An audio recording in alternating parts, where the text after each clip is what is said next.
भारत पहुंच रहे हैं एलपीजी से लदे जहाज। दुनिया मान रही है मोदी का लोहा। क्या मोदी ही रुकवाएंगे पश्चिम एशिया का युद्ध?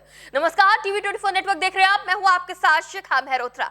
भारत की बड़ी जीत का अंदाजा इस बात से ही लगाया जा सकता है कि ईरान, इजराइल, अमेरिका युद्ध के बीच जहां हॉर्मुज स्ट्रेट में कई देशों की जहाज फंसे हुए हैं, गैस और तेल की सप्लाई नहीं हो पा रही है, तो वहीं शिवालिक के बाद अब नंदा देवी जहाज भी भारत पहुंच गया है। खास बात यह है कि ये अपने साथ 44,000 मीट्रिक टन से ज्यादा लिक्विफाइड पेट्रोलियम गैस लेकर गुजरात के वाडीनगर बंदरगाह पर पहुंच गया है। कल शिवालिक जहाज के पहुंचने के बाद आज नंदा देवी जहाज का भारत पहुंचना ये एक बड़ी सफलता है। इस जहाज पर लदे एलपीजी का आधा हिस्सा वाडीनार बंदरगाह पर उतारा जाएगा, बाकी आधा हिस्सा तमिलनाडु के बंदरगाह पर भेजा जाएगा। गैस को समुद्र के बीचों बीच एक जहाज से दूसरे जहाज में ट्रांसफर किया जाएगा। ये जहाज 1 मार्च को कतर के रास लाफान से गैस लेकर रवाना हुआ था, लेकिन हॉर्मुज संकट की वजह से इसे भारत पहुंचने में थोड़ी देरी हो गई। 2 हफ्ते का सफर तय कर अब ये भारत पहुंच चुका है।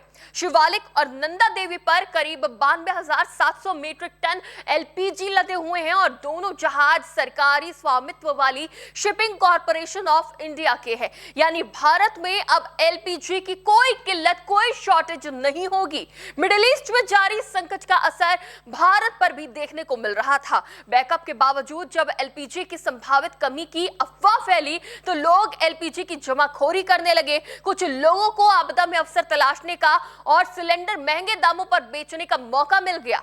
आम लोग भी गैस बुकिंग के लिए परेशान दिखे, जो जल्द से जल्द गैस बुक करना चाहते थे, जिसकी वजह से बुकिंग साइट पर लोड बढ़ा और लोगों को गैस बुक करने में समस्या का सामना भी करना पड़ रहा था। लेकिन गंभीर परिस्थिति को देखते हुए बुकिंग के लिए नए नंबर जारी किए गए ताकि सभी को आपूर्ति की जा सके। जो कमी का अंदाजा लगाया जा रहा था, लेकिन अब वो कमी बिल्कुल नहीं रहेगी। ऐसा नहीं है कि युद्ध का असर भारत पर बिल्कुल नहीं पड़ा, पूरी दुनिया के साथ साथ भारत पर भी इस युद्ध का असर रहा, लेकिन अब और नहीं। पूरी दुनिया की तरह हमारे जहाज भी हॉर्मुज स्ट्रेट में फंसे हुए थे, जो अब भारत आना शुरू हो गए हैं। भारत लाने के लिए प्रधानमंत्री नरेंद्र मोदी ने 12 मार्च 2026 को ईरान के राष्ट्रपति मसूद पेजेशकियान से फोन पर बात की थी, जिसमें मिडिल ईस्ट में जारी संघर्ष पर गहरी चिंता व्यक्त की गई थी। पीएम मोदी ने तनाव कम करने, बातचीत और कूटनीति पर जोर दिया। इस दौरान भारतीय नागरिकों की सुरक्षा और ऊर्जा आपूर्ति निर्बाध बनाए रखने पर भी चर्चा हुई थी। जिसके बाद 14 मार्च को ईरान ने अपने मित्र देश भारत के लिए हॉर्मुज के रास्ते पूरी तरह खोलने का बड़ा फैसला लिया। हालांकि बड़ी मात्रा में गैस से लदा भारतीय तिरंगे को शान से लहराते हुए हमारा पहला जहाज शिवालिक 16 मार्च को भारत पहुंचा और दूसरा जहाज नंदा देवी 17 मार्च को पहुंचा। लेकिन 28 फरवरी 2026 को ईरान, अमेरिका, इजराइल के बीच तनाव के बाद हॉर्मुज से सुरक्षित रूप से गुजरने वाला पहला भारतीय तेल टैंकर शेनलोंग 12 मार्च 2026 की सुबह मुंबई के जवाहर द्वीप बंदरगाह पर पहुंच गया था।